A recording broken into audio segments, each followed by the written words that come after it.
The Darkest Eclipse Trilogy, Finding Peace, a Wings of Fire original story, written by the Warrior of Spectra, narrated by the Virtual 2.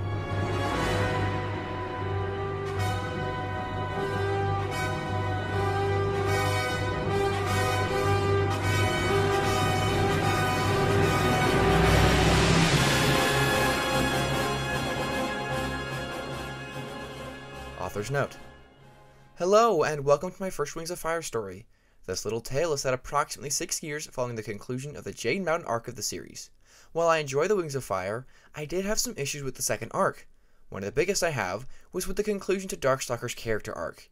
How Darkstalker was defeated bothered me, but nowhere near as much as learning that Peacemaker would never learn of his past life, and that those most precious to him in said life are now just empty faces in a history book, who he would never remember in his entire life. With this story, I hope to address that major issue. The story primarily centers on loss and grief, and, most importantly, learning to overcome both and move forward. While reviews are not necessary, they are greatly appreciated. Now, without further ado, let's take flight. Prologue. We have enemies to the north, east, and the west. The rainforests have protected our tribe for centuries. But in an era where dragons who command spears with only their thoughts, I wonder whether our home will be enough. Very soon, we will be forced to remind all of Pyria what happens when they scheme against the rainforest and her people. Just as we stalk an unwelcome guest every step in the rainforest, we will stalk their dreams with unrelenting terror. Through their nightmares, we will force our enemies to be the architects of their own demise before they even consider desiring our tribe harm. Excerpt from Queen Anaconda's speech to the Rainwing tribe in response to increasing hostilities with the Seawing and Skywing tribes. Circa 3000 AS, after scorching. I do wish I'd been a better father. It always started this way. Words that were meant to sound like genuine regret towards a loved one. If I were, I would have strangled you the moment you hatched. Only to be words filled with bitterness and hatred. These words always made Peacemaker think, why would you want to strangle your own dragonette? Why would you say such a thing? But said dragon's reply changed Peacemaker's opinion on the situation very quickly. Cut out your tongue! A cold voice responded to the original voice. Gasps of horror and a faint whimper. The background as the sounds of talons slicing into flesh could be heard and were followed by the inevitable drips of blood hitting a wooden floor. Something hit the ground, followed by the sound of even more blood hitting the ground. Vision entered Peacemaker's eyes.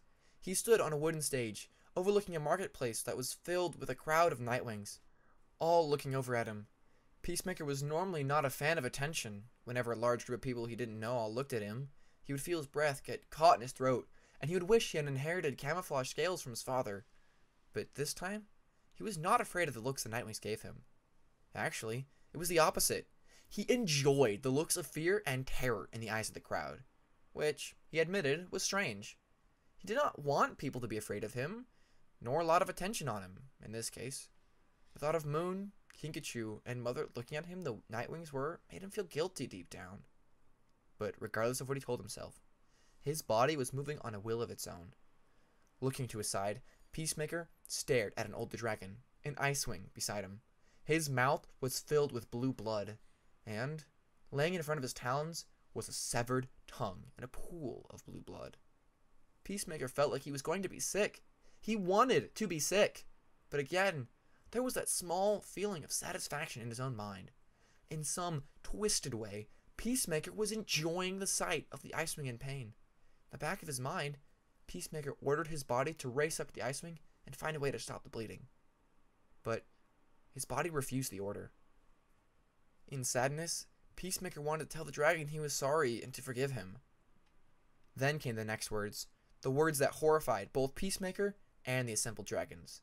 Now, Peacemaker began, leaning forward at the Icewing to glare into the dragon's hooded eyes.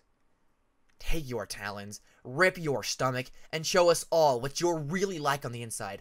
Pour out your life on this stage. No, don't listen, Peacemaker pleaded in his mind. Ignore me! Don't do this! Please!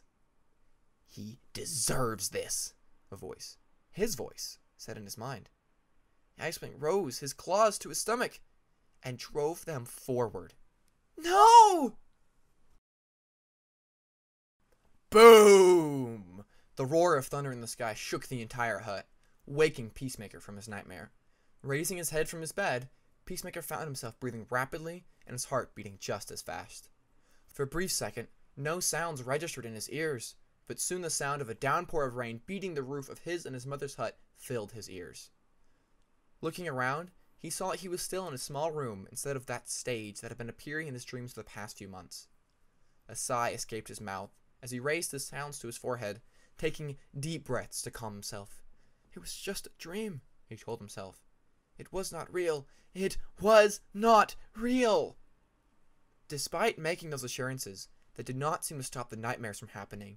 The dreams happened once every few weeks, but no matter how many times he had them, the scene of the Ice-Wing preparing to kill himself in front of Peacemaker always led to the same reaction from the Dragonette. Peacemaker shook his head, trying to shake out the lingering thoughts from his brain, as if they were raindrops pattering on top of his head. Oh, wait. Looking up at the ceiling of his room, Peacemaker saw a small leak start to form above him. Darn it, didn't Mighty Claw say his drawings were waterproof this time? With a sigh, Peacemaker stood up off his bed with his blanket, shaking his head again as another drop hit it, and walked out into the front room of the hut. Looks like he would have to tell Hope that there was a leak. Again. You would think that an Animus-touched artifact would be able to come up with a waterproof hut. Poor Mighty Claws. Mom was going to give him an earful 2 times in 1 month. Normally, Hope would not mind a few mistakes here and there. She was quite forgiving towards mistakes. She would even be willing to fix leaks herself. But Mighty Claws had taken it upon himself to make a perfect structure for any of his tribe-mates who asked him. But in the past year, there had been small flaws in the designs that Mighty Claws drew up using his Animus-touched earring. Needless to say, Hope was not at all pleased that the roof of her and Peacemaker's hut had to, literally, be redrawn once every few months. Peacemaker once suggested that it wasn't Mighty Claw's fault. Maybe the Animus-touched earring was just growing tired. Animus-touched items don't grow tired, sweetie. Mighty Claws just needs to do a better job. She had told him 6 months ago after she yelled at said dragon shortly after redrawing their roof. Maybe she was right, but Peacemaker always admired Mighty Claws' drawings. He did a lot of good for the Nightwing village in the rainforest, repairing houses with his drawings and drawing up fun little creations for young dragonettes. Peacemaker wished he still had that toy scavenger Mighty Claws had drawn for him. Where did that go off to anyways? "You're up early," came the voice of his mother from the living room of their hut, dragging Peacemaker from his thoughts as he stepped out of his room. Hope sat on a cushion, a scroll on the table in front of her. Peacemaker saw his mother's kind eyes look at him in concern. "The storm wake you, dear?" Peacemaker nodded, not wanting to tell his mother about the nightmare that he'd been having for the last few months. The last thing Peacemaker wanted to do was worry his mother, one of the most important dragons in his life. "The thunder," Peacemaker said, a yawn escaping him as he walked over to his mother, though not before grabbing a strawberry from a bowl of fruit as he passed. And, well, we have another leak. "3 moons again?" Hope said, exasperated. "I swear, Mighty Claws." She groaned briefly, but calmed as her son approached. "I will talk with him after I come back from taking you to Jade Mountain." Oh, that's right. Jade Mountain Academy. He was going to start his first term at the Jade Mountain Academy, the very school ran by 4 of the 5 Dragonets of Destiny. The same school Moon and Kingichi went to. A mixture of feelings surged in his stomach at the thought of going to the same school that 2 of his greatest friends had attended, and became well known during their time at the academy. Yet, Peacemaker admitted he was nervous. On one Talon, he would be leaving the rainforest, the only home he had known for most of his life, and be spending the next 4 months living in a mountain filled with dragons he either did not know or not know well enough. Many dragons he went to school with would be there, but Peacemaker would not say they were his friends, more like acquaintances. Meanwhile, the rest of his friends would be continuing their schooling here in the rainforest. Then, on the other Talon, there was the fact he would not be able to see Mother or Moon. They assured him that they would visit him as many times as they could, but Peacemaker knew that it would not be as often as they claimed, not with both Hope and Moon serving as diplomats for Queen Glory and being sent to other tribes in order to maintain the peace. Hope must have seen the expression on his face, because Peacemaker felt one of her wings gently brush against his before wrapping against him, pulling him into a hug. "You'll be fine, Peacemaker," Hope assured him, pressing her snout to his forehead, making Peacemaker smile softly. "I hope I don't mess up," Peacemaker commented. "I think some of the Nightwings and Rainwings that will be tending still remember my first attempt at tree swinging, which ended with me landing in a bunch of mud." "Just be yourself," Hope said to him, smiling. "Smile, talk with others, and just be yourself. Your smile is especially contagious." Peacemaker chuckled a bit, but nodded. "Maybe you'll even find the biggest strawberry somewhere on Jade Mountain," Hope suggested. Peacemaker looked up at his mother and smiled brightly. The elusive biggest strawberry in all of Pyria and Pantala, the one fruit that Peacemaker had made its primary goal in his short 6 years. He admitted it was a rather childish quest, but strawberries were, after all, his specialty dish. "Maybe," Peacemaker answered. For a second, he perked up, an idea coming to his mind. "Then, when you and Moon come to visit, I'll make it into a pie." "And it will be good," Hope said. Her head then turned out of the leaf windows, seeing the rain still pouring. "You should get back to sleep, darling. Still a few hours until sunrise."